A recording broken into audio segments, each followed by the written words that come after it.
Welcome to the Dream Journal. From the studios of KSQD in Santa Cruz, the Dream Journal is a weekly show where we explore the power of nighttime dreams through conversations with dream experts and with you.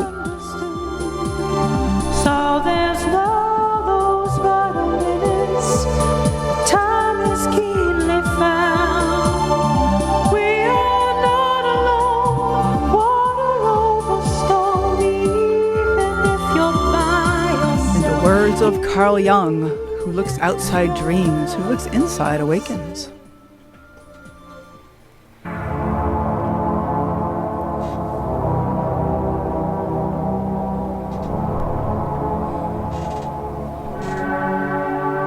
Today's music is called Dream Up. Created new for you just this morning. You can find the full playings of our ambient music at pandemiad.com. Wonderful for writing, for listening, background music. A vet with PTSD and a professor. What do long-term studies reveal about how dreams help process emotion? Also highlights from the upcoming IASD conference. Katherine will be speaking with conference co-chair and founder of Dream Science, Robert Haas. I am your host, Katherine Bell of Experiential Dreamwork, and welcome to the Dream Journal. The Dream Journal is also a weekly podcast. Please subscribe, rate, and review. But most importantly, tell your friends. The mission of the journal is to get people talking about their dreams, and you can start by saying, there's this podcast I've been listening to. Archives are also available on Apple Podcasts, Spotify, all those other good podcast platforms, or you can also find us at ksqd.org/the-dream-journal. And we have over 200 episodes now posted. Can you believe that? 200 episodes. Over 4 years of weekly shows. Okay, so the long and winding road. This is my personal dream work. I had a dream recently where I'm on a motorcycle with somebody. Not clear who's driving. Doesn't seem to really matter. And we're going up and up and up this winding road through the forest, up the hills. It's kind of dark. But I know we're going to the headlands. Whatever that means, I don't even know. But there's something about, like, to me, that's like a big point overlooking the ocean. And so we're going somewhere, and I know where we're going, and I have company with me. I'm underway.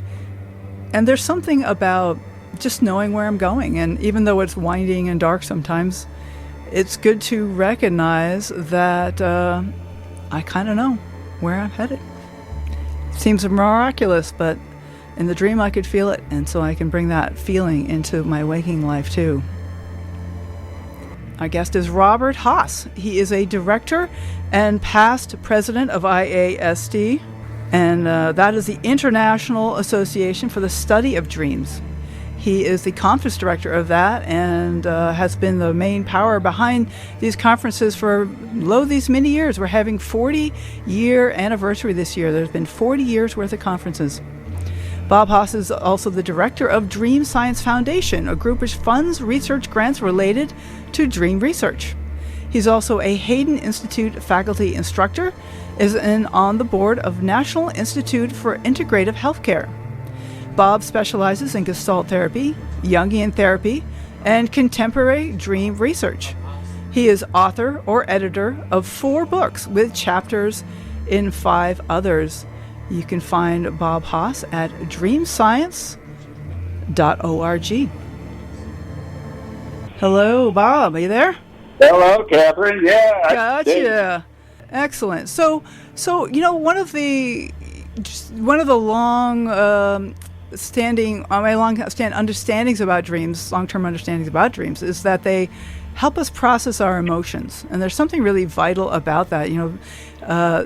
Mammals seem to all dream. Other animals seem to dream. It seems to be evolutionarily incredibly important to dream. So there's something about this, so whether we remember the dreams or not, that there's some way that they're helping us. And my understanding that is that you have done a lot of research and brought together a lot of research about the idea that dreams are helping us process our emotions. Why don't you say some about that?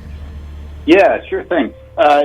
Dreams, actually, part of that theory started with Milt Kringer way back in 2007, where he did a whole number of studies, basically found out what he called it was the emotional problem solving. He basically said that the emotionally intense experiences of the day are what you dream about. Uh-huh. And that what occurs is there's an activity in sleep that he also called progressive sequential dream pattern, which meant the dream progressively over the night tries to resolve that problem, that the emotional problem of the day that was left unresolved. It's usually a conflict or a misperception of the way things are working, whatever. And there's a whole bunch of other researchers that have supported that particular theory with their own studies. Mm-hmm. The sequence the dream seems to go through, if you take all the theories together, and it's like a 4-stage sequence. The first things your dreams try to do is they kind of pick out the most important emotional situation of the day that was unresolved, and they triage it. They look at it and say, which part can I deal with tonight? So it'll deal with one aspect of the emotion or the emotional situation, and it will not necessarily show the situation. What it'll show is your emotional perception of it. Mm-hmm. It'll go back and look at earlier childhood memories to understand where you had this situation before, and then it will creatively introduce various alternative approaches to dealing with the situation. That's what the dream's about. Mm-hmm. And it tests those by dragging you through the dream and trying out various scenarios. And if they're successful, you'll get a very positive reinforcing outcome. Yeah, if it's not so successful, the dream may just peter out, or you get sort of a negative outcome. But basically, the whole process is intended to kind of change your perspective a little bit, to learn about this experience versus your past similar experiences. Put that into a whole model of your inner model, and change it just a little bit. So when you wake up in the morning, as Thickold said, you kind of see the world a little differently than when you went to bed that night. Okay. And so even in the course of one night, the series of dreams that we have during the evening is dealing with like a progression of issues. Like maybe the first dream kind of helps us to one level, and then the next dream kind of moves us along to the next. Is that the idea? Absolutely. Absolutely. Hartman called it a wake to sleep, or dreaming to wake, or learning continuum. We actually, it's part of our normal learning experience, and that's why dreaming is important. We continue learning what we experience during the day. Right. In fact, I can give you an example of this in a pretty. Sometimes dreams will try to resolve a problem right away. Mm-hmm. Quite often they'll drag on for many days or throughout your life to try to resolve more deeper problems. But here's an example of one that actually tackled an issue as soon as it happened. This person was basically got fired from a job. And it was not just the first time, but the second time they'd been fired from 2 different jobs. This one was particularly important to them. And so they felt that their whole emotional perception of this thing was, there's no future, it's all over for good. I'm done. Mm-hmm.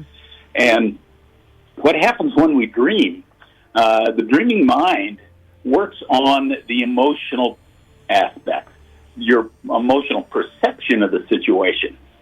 So what the situation was, I got fired, and the emotional perception is there's no future, it's all over for good.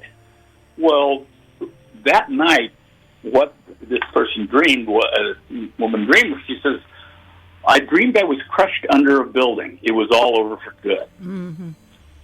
And you can see the dream had nothing about being fired, but it was a picture of her emotions of being crushed and that it was all over for good. Mm-hmm.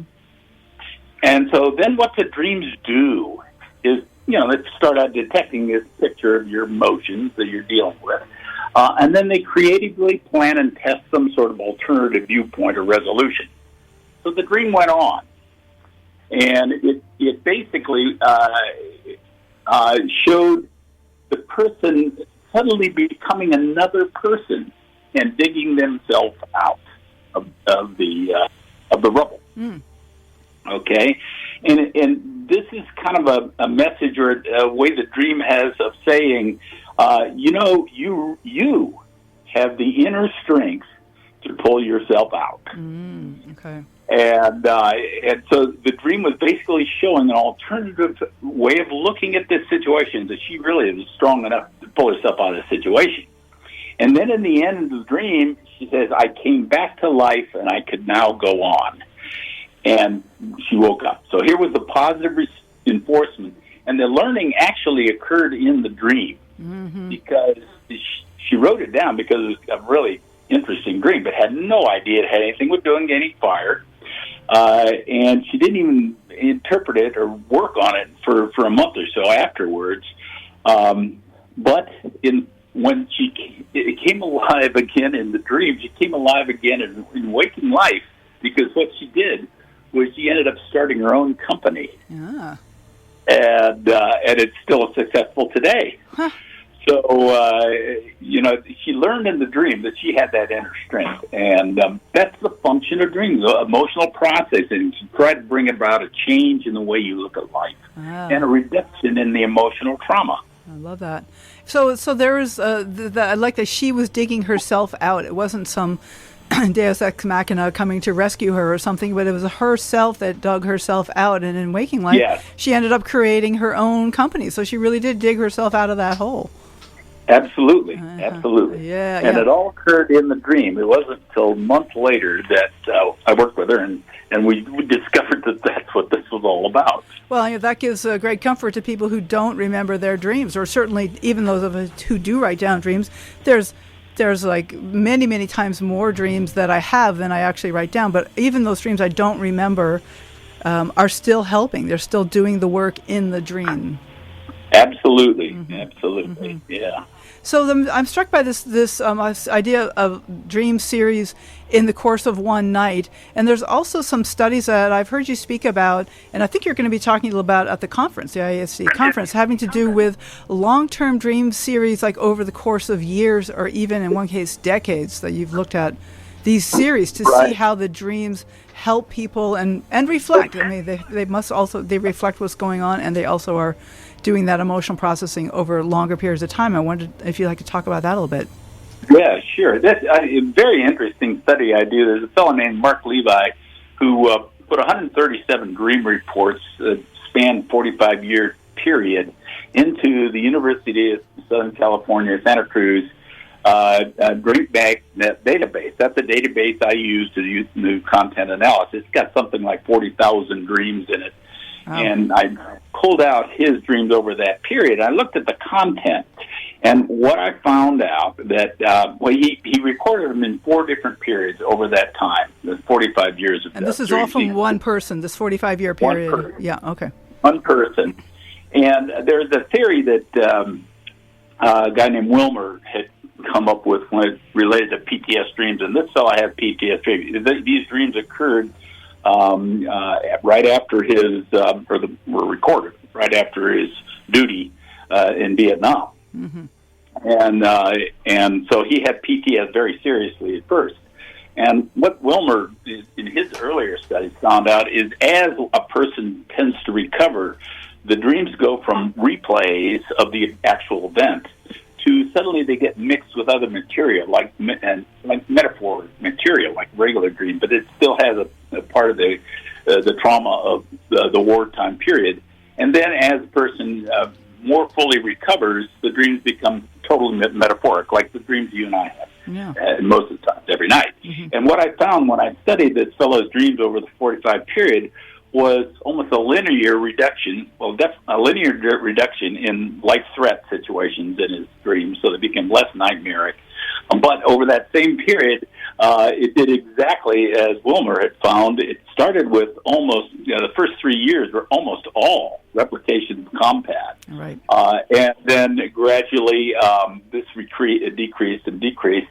And the way it decreased was along with another curve I was able to plot on the content of the dream that showed attempts at mastering the threat, or attempts at finding alternate solutions, just like in that last girl's dream. Those increased as the nightmares decreased and as the recovery took place. I'll give you one example. One of the things that, particularly in combat and PTSD survivors, is they tend to begin with repetitive replays. But one of the approaches that the dream tends to use to try to help recovery is to help them to master that fear that created the nightmares to begin with. So most of the dreams during the first 3 years was a repetitive replay of two things: either mortars falling on him and his buddies, and him huddling in a corner, trying to hide from the mortars exploding, or being attacked by the North Vietnamese soldiers. These two. And in both cases, all he had to do is huddle and hide. But what happened in the last few dreams of that 3-year period, he began to master the fear. So here's an example of one of them. He says, a machine gun group of a team of North Vietnam soldiers stalked right up to us. Everyone is too scared to fire. They were all huddling like they would normally do in his dreams. And he says, all of a sudden I decided to stand up and open up with his machine gun. He says, and with 3 short bursts, I eliminate them all. So here is the dream adding something to the memory. It actually had something that says, hey, let's try out this solution. Why don't you stand up and shoot him? That began the process of recovery.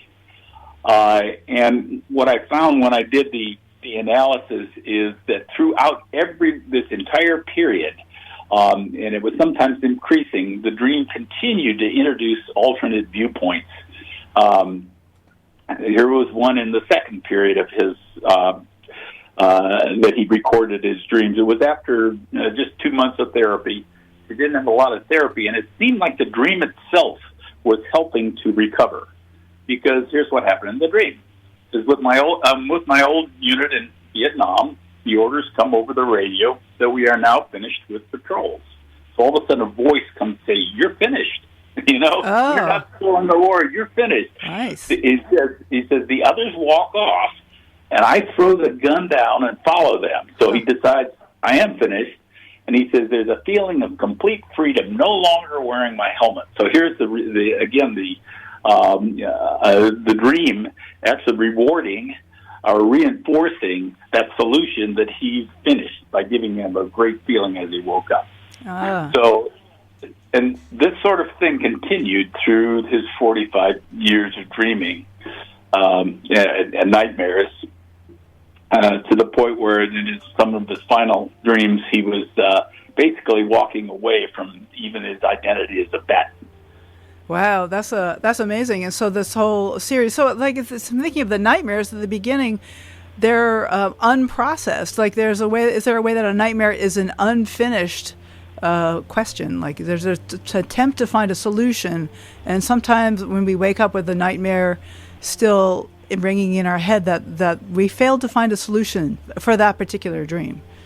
Yeah, exactly. It's what Kramer called a failure of that emotional problem-solving process. And he said that basically one of the reasons for nightmares is the emotional solving process is trying to take place in your dream, but the trauma that created it is so great that it overwhelms it. That's what happened here. That the fellow spent 2 years dreaming of the repetitive replays, and finally the dream process began to take over, and that was before therapy. Yeah. Okay. So Wow. the mastering ability and the dream bringing in new information prior to any therapy begin to help to resolve the situation.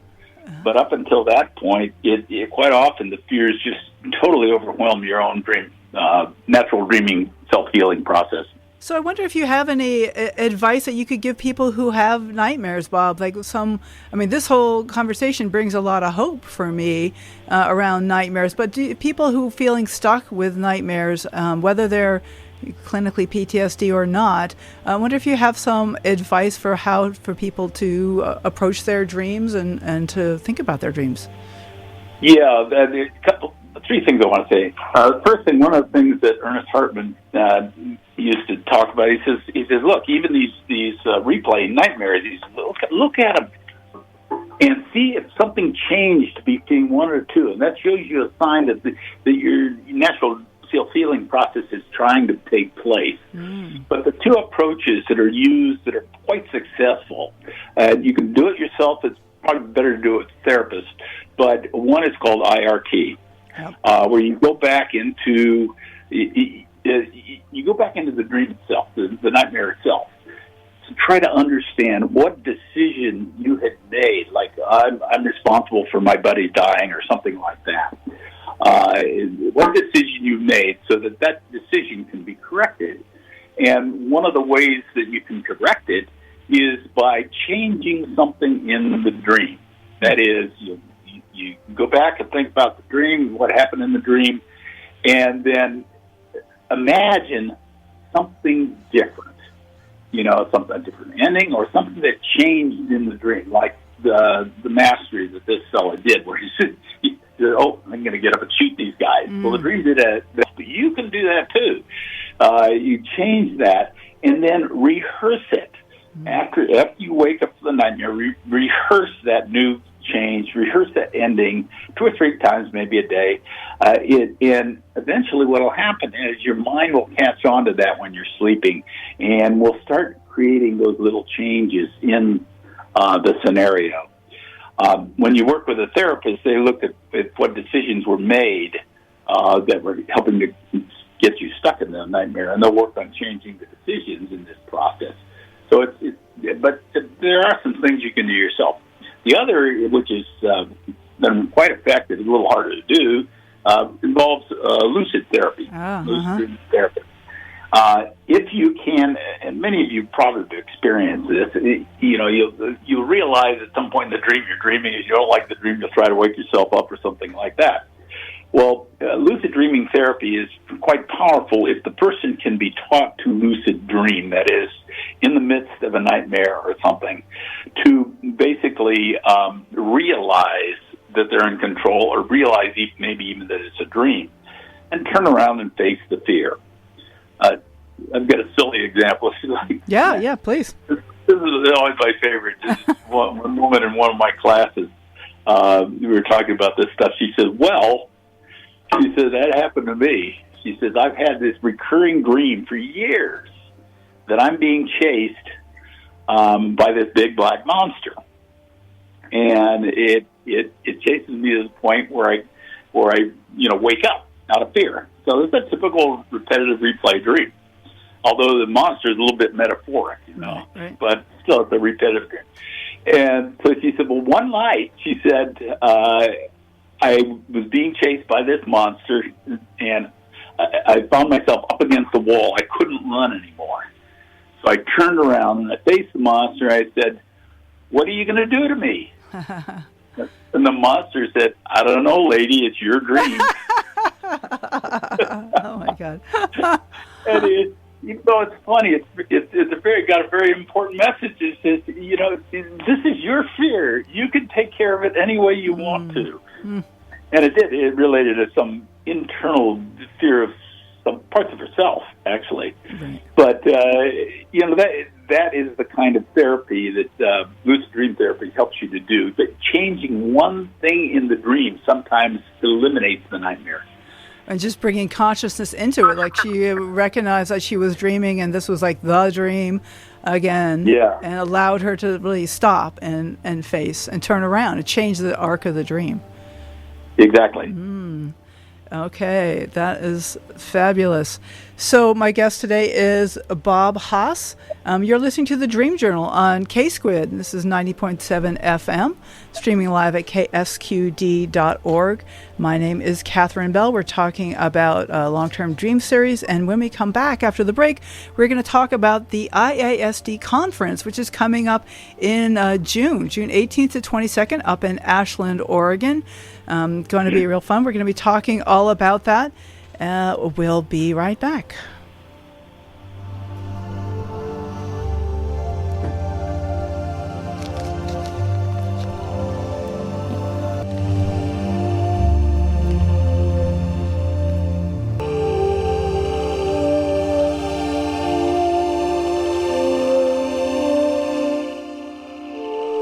Broadcast live from the KSQD studios in Santa Cruz and co-broadcast live in San Jose by KCXU. You are listening to The Dream Journal. My name is Katherine Bell, and my guest today is Robert Haas, and we're talking about long-term dream series. And also, I would like to talk a little bit now about the conference, the IASD conference. Bob and I are co-chairs of the conference, and so in some way, he's kind of my boss. And we have been working our butts off to get a really nice conference together for you up in Ashland, June 18th to 22nd. And I want to just invite you, Bob, to say what you're most looking forward to. Having a successful conference. Yes. And it's going to be fascinating. The co-hosts on that, too, a local co-host, Kelly Bulkley, or Angel Morgan and Kelly Bulkley. So they're providing a lot of the local flavor, and actually some of the tracks that we're having this year, the featured tracks, are arts and dreams, and dreams in the arts and dreams in ethnicity, because this takes place in Ashland at the home of the Oregon Shakespeare Festival, and where there's that plethora of artists that populate that area. So those two are our featured tracks, but our standard tracks, which are still there to include research and theory, clinical approaches, dreamwork practices, education, spirituality, extraordinary psi and lucid dreaming track, along with dreams of health and culture. So it's very multidisciplinary. It's a little something for everybody. Mm-hmm. And it's also not just a plain old conference. One of the things we've offered, including all those tracks, is also an online access capability. And one of the tracks, 4 days of online access with 27 presenters, which offers 12 CEs as well. So if you can't attend in person, join us online. So the CEs are available to the online people as well? So if you're a therapist? Yeah, the CEs are available to everybody on-site and online. Mm-hmm. That track has both people in it, and we lined up the CEs this year so people don't, can get them all. So they don't have to jump around through the conference and pick and choose. They can get them all if they join that track or if they're online or on-site. Sorry. Great, and there's plenty of workshops and experiential events as well. Often 4 or 5 things going on at once, but there's definitely opportunity for you to explore your favorite dream, whether through embodiment or through color theory or any one of over 100 different styles of dream work. Yeah, exactly. I think probably 60% of the conference is workshops. So we have a huge number of workshops. Plus, we have 8 of them in the morning, which are morning dream groups for kind of private little workshops that go throughout the entire 4 days of the conference. And it's not just a conference either. We do a whole bunch of fascinating special events and things like that. We have, we start with an opening reception. We have a dream art exhibition with over 40 artists displaying their dream art, along, of course, with a reception as well, so you can meet the artist, see the work, and have a few drinks. Yeah. We do a dream telepathy contest, which is kind of exciting, where you dream of the picture that is being envisioned by the sender one night. And we also have many of our presenters are authors. We'll have a book signing with well over 20 authors there. Also, we offered tickets to the Oregon Shakespeare Festival play one night. It's a play called The Twelfth Night. And finally ending up with a costume parade and dream ball. Dresses your favorite dream character, and we'll dance. The dance music is provided by a group called the Rogue Suspects. That's a pun on the Rogue River because they are really a local band from the Medford area. Yeah, exactly. Yeah, but we also have some exciting keynotes. Andreas Jones, who sponsors what's called the Radio 8 Ball show. It's a fascinating show. It's doing what he calls the Pop Oracle. That'll be on one of our keynote nights. We've also got a panel from the Oregon Shakespeare Festival folks called the Theater of Dreaming, our Theater in Dreaming. And Mark Blagro will be our research keynote. He's the director of the Sleep Lab at Swansea University and professor of psychology there. Jane Gottenbach is one of our invited presenters. Oh, I'm sorry. Was that you're faded out a little bit? Did you say? Were you talking about Gene Houston? That's one of the ones I'm really looking forward to. Oh yeah. I'm just the Gene. Yeah. Last but not least, Jane Gottenbach will also. She's emeritus professor at McEwen University, and Gene Houston. Yes. I think it's on our first day or so. She's been a teacher and author. Many of you know her. Psychic, and was actually a past consultant to the UN. So we've got quite a lineup of very interesting presenters, 100 in all from 15 countries around the world, and it's going to be a fun time. Yeah, absolutely. You can find out about it at asdreams.org, and there's plenty of time to register. Ashland's not that far away from Santa Cruz, so we might really enjoy it. I've gone to these conferences for years now, although not that many. My first one was the Anaheim conference, so it's only been 5 years or something, but I just was so taken by suddenly being surrounded by people who cared about dreams as much as I did that I couldn't help it. Just jumped in. We're glad you did. Yeah, there's so many different ways of looking at dreams. I'm hoping that, dreaming is one of those things that's so idiosyncratic. Everybody has their own way of looking at things, and I think that's one of the beautiful things about dreams, and I hope we can really support that we each have our way of our own relationship to the dreams, own way of working with dreams, and, being among people who has all these different ways gives me permission to explore however I feel comfortable. Yeah, that's the wonderful thing I think about treating dreams the way we do at the conference. It is totally multidisciplinary. Mm-hmm. It's still a professional conference. Everything is peer reviewed by 3 reviewers and all. So we make sure that what we're presenting is quite solid in those disciplines. But my goodness, we span everything from hardcore research to psi and lucid dreaming and spirituality and the arts. So it's a little bit for everybody. Absolutely. Right. And so, gosh, where to go from there? There's so much there. It's like, Bob has been saying that it's taking up all of our waking hours to prepare for this. Well, I can tell you a dream that I've had recently. I've had actually several dreams recently of playing my ukulele at the conference. Listeners to the show will know that I have been learning the ukulele. I've only played it for a little over a year now, but I'm having so much fun for it. And I was at a conference. What conference could it be? I don't know. But in the dream, it wasn't very unclear. And I was playing these little interludes to kind of smooth over transitions from one to the other, and somebody invites me to play a full concert. So I think my dream ball costume is spoken. I now know it will somehow involve a ukulele. I'm not sure exactly what I'll be wearing, but there will be a ukulele. Well, that's great. That's great. Yeah. So, go ahead. I'd say one of the things we talked about is one of the really interesting aspects of dreaming is lucid dreaming and some of the spiritual aspects of that. Yes. As well. Of course, and Bob Wagner and Claire Johnson are giving a a workshop on that, or I guess it's a special event, an hour-long presentation.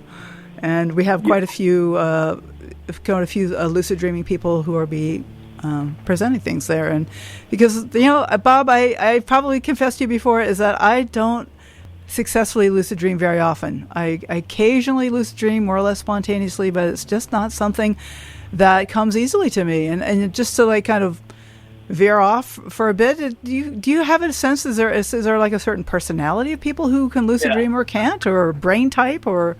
Well, yeah, it does have something to do with the structure of your brain, but there's certain parts of your dreams tend to activate the frontal part of your dream, which is normally asleep, tends to activate, and other parts of your dream to help you to recall or become lucid or feel conscious in your dreams tend to activate. So it does have something to do with the brain, but it also is something that people can learn.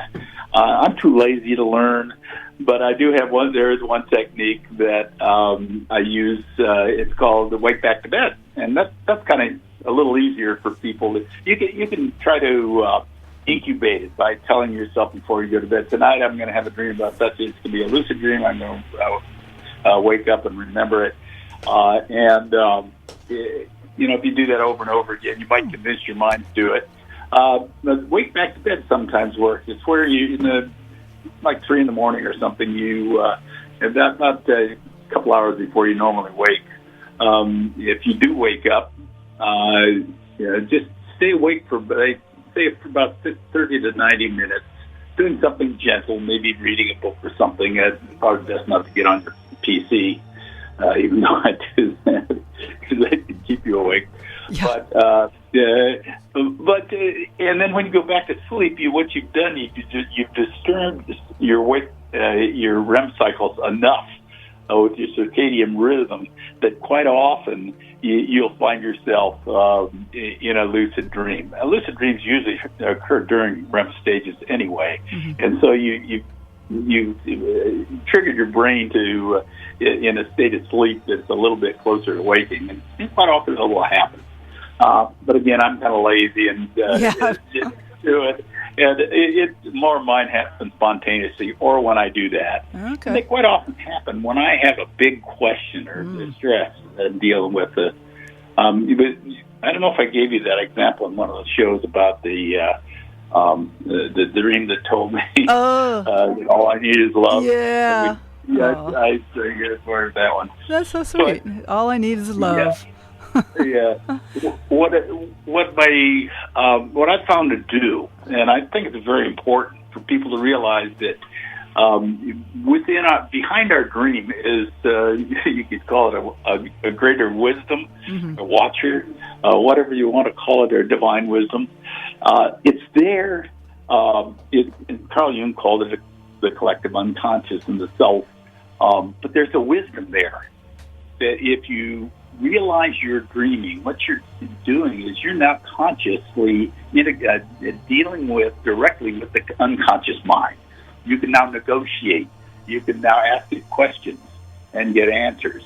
And this is the most important part about lucid dreaming, is to be able to ask a question like, show me something I need to know. It usually has to be an open-ended question, and it works best if it's emotionally significant to you. But what will happen is the dream will often sparkle into another lucid dream that either metaphorically or directly gives you an amazing answer. In that one I had asked the wisdom, and my wife has dementia. And I said, what do I need to get through this situation? Because it was very stressing to me. And I was lifted up into this universe of crystal light with music playing, and I became one with it. And I forgot the question which I had asked, which is, what do I need to get through this situation? Because I was filled with bliss and floating in this one environment of oneness. And then all of a sudden I remembered, and I said, this is really nice, but you never answered my question. And all of a sudden, all these little red hearts started floating in a circle in the crystalline universe, and they formed this giant red heart in front of me. And I could hear this music playing in the background, and I listened very carefully, and it increased in volume. It was the Beatles singing "All You Need Is Love." Oh. Wow. Told that before, but that's the kind. It's just a good example of what can happen in a lucid dream when you realize you have this wisdom, whether you want to call it divine wisdom, because it sure seemed like it. But it's a valuable tool that we have built into our lives if we can remember to do it when we find ourselves in a dream, knowing we're in a dream. Well, there's something that what you're sharing there, Bob, that tells me. I mean, I could say that to myself when I'm awake, like, oh, all I need is love. Okay, I just need a little more love here. But the dream really seems like it gave you like a real example of what it felt like to be in love, to have this love that you need. And so that's the power of the virtual reality of the dreaming, of being immersed in the situation. Well, the answers are always surprising, and they're always philosophically something I would have never thought, because even though I was in the situation, I would have never consciously thought, well, all I just need is love. My conscious mind would go, well, I need somebody to be a caretaker, I need this, I need that, I need that. And the dream self was saying, no, all you need is love. And actually, having gone through this with another person, a mother, that was in the same situation, I suddenly realized, that is actually all you need. But you need to act that way. You need to realize that just by loving the person, the rest will come. Wow, but sometimes that's easier said than done, especially in a stressful situation. I've been a caretaker before, and it's very intense. Yeah. Well, it actually solved my whole problem. It's just that change in attitude and change in viewpoint. The rest really came, and I'm very. People are asking me, how can you do this without all this help? I said, I just love taking care of her. So yeah, it was for me. That's all I needed. Right, and it happened in the dream, that the change of the point of view, the change of the feeling, and all that. I wonder, do you have any recent dreams that you'd feel like sharing with us, Bob? Is there anything that you've been mulling over lately that you'd feel like sharing with our listeners? Well, yeah, a little more on the lucid dream. Talking about the spiritual aspect, well, one of the things that's happened with my wife, basically, moving on, halfway out in spirit, is that he will show up in those lucid dreams. Oh, she does. If I had one recently where I was, all of a sudden the dream became lucid. And I was going to have a lot of fun. I was going to fly around and do all kinds of stuff in the dream. I said, wait a minute. There's my opportunity to try to get in touch with my wife, at least in the spirit. And so I did. I asked the dream to get me in touch, or the wisdom to get me in touch. And it sparkled out, and I found myself in a completely new dream.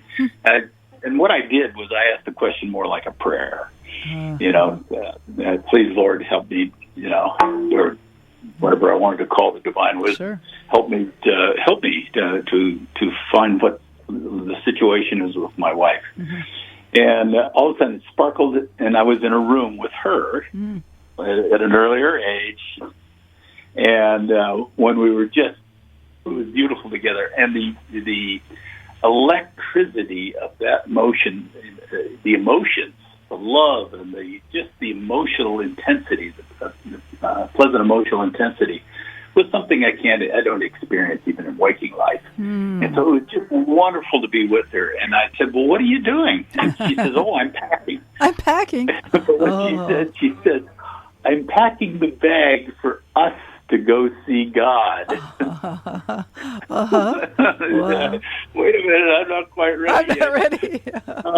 And then a couple little characters showed up, and they said, I said, who are you? And they said, oh, we're from God. God said you sent a prayer. Wow. And so what is it you want? I said, right now, nothing. No. You've given me the best thing that could ever happen. Wow. And so I'm going to woke up. But that's the fascinating aspect of being able to lucid dream, and probably the best dream that I can remember at this point in time. Yeah. What a gift! What a gift to have that connection and to get to meet her to be with her and to have the sense that she's packing, she's ready. But you're very clear. I'm not ready. That's the part I go with. Wait a minute. Wait a second here. And, I've had about 3 like that.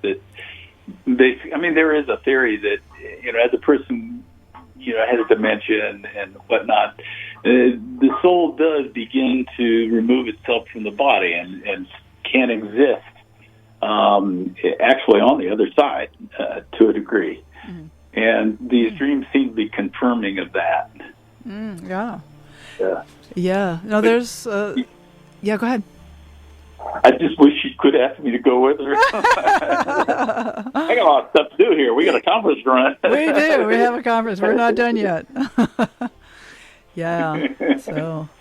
So this is great, and it's been really wonderful working with you all this time, Bob. It's it's such a gift. Last couple of years, I've been getting in deeper and deeper, and I'm like, what?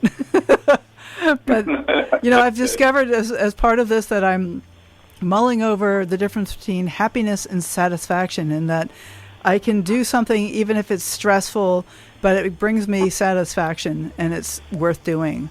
So I don't have to be happy all the time. I can be even stressed. Sometimes what I'm doing is worthwhile. Yeah, I feel the same way. It's the team too is what's makes it a lot of fun. It's the whole group. I mean, I counted up the number of people working on this conference in one way or another. Yeah. Whether they touched it only lightly or not, it was over 100 people. Wow. And about 70 intensely associated with it. Yeah, so and that's not even counting the presenters, because there's some of those people are presenters, exactly. But there's an additional 70 presenters, 100 in total. 100 presenters. 100. So get by with little help from my friends. Another Beatles song comes to mind. I get by with little help from my friends. That's right. Right. Yeah. So just to quickly say, in case people are listening and they have projects they'd like to fund, I wonder if you'd like to say a few words about Dream Science, and that's something I've been curious about. Yeah, one of the a number of years ago, actually was the urging of Ernest Hartney. He says, we're called Association for the Study of Dreams, but we don't do enough in the study part. Right. So we kind of jumped on that and added a much bigger research track to our conference. Mm-hmm. For that matter. And I also, at the time, decided I'd create a called Dream Science Foundation, which you can look at if you go on to dreamscience.org on the website.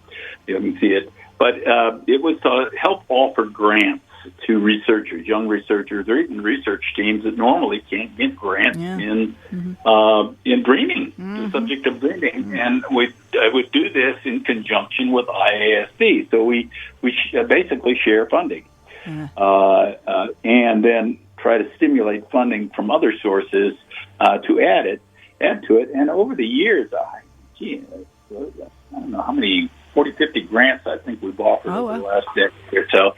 And it's usually about 4 to sometimes 5 grants a year. We call them seed grants because sometimes they're just partials, but they're enough that these researchers can do studies that they normally would not be able to get funding for. Wow. So that's dreamscience.org. What an amazing gift to the dream community. And is that the best place for listeners to get in touch with you, Bob, if they have questions? Of course, it's asdreams.org. We can... Yeah. But dreamscience.org if you want to talk to Bob. Dreamscience.org is good not only just to get hold of me, but also on that site, it's really an informational site. We're not selling anything. Mm-hmm. And it has a number of papers and studies and all on dreams, the various different aspects of dreaming from not just the scientific aspect but also from the standpoint of the various approaches to dream working, and they're all available. They're for download. Yep. In fact, one of my first book which is called Dream Language. I decided after 15 years of it being published, I decided I'm not going to reprint it again. I'm getting tired of working with publishers, but I decided to do it online. So online, there's a free download of the second edition. I'm still working on the third, but it's free download. Great. So a lot of stuff I just talked about is in that book. I'll continue to update it and provide it additionally as downloads. But it's a site for it's called the science of dreaming, but it's really research, all aspects of research. It's so generous that you offer so much for free. So, hey, Bob, do you have any final encouragements or exhortations for listeners? Any final comments about the wisdom of the dream? How would you like to end the show? Yeah, I think the thing to really realize is that our dreams are basically a nighttime learning and self-healing process. Even though we can't understand the imagery, it's not really coded. The imagery in our dreams is basically the way our brain talks to itself, and it talks to itself in picture metaphor. Everything you see in your dreams is a picture of your feelings or memories that the dream is trying to process. But an understanding has to do with, I use something I call 6 magic questions, the Gestalt approach, which is on my website if you want to look at it, for trying to understand what your associations are that are being pictured in the dream. And it's usually a picture of the conflict that you're dealing with, or a picture of something like that.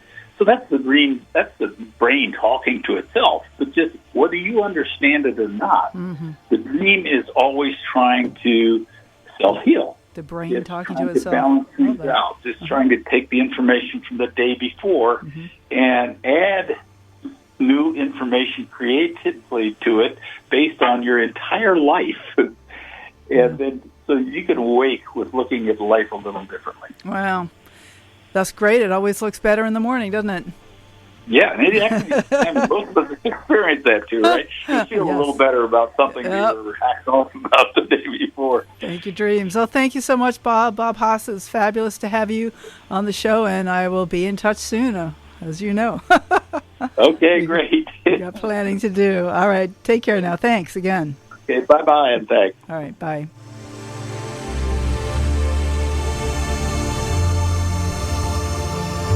So thanks for listening. The Dream Journal is produced at the studios of KSQD in Santa Cruz, live every Saturday at 10 a.m. Pacific at ksqd.org. Podcast is released on the Monday after the show. It keeps us growing when you subscribe, rate, and review.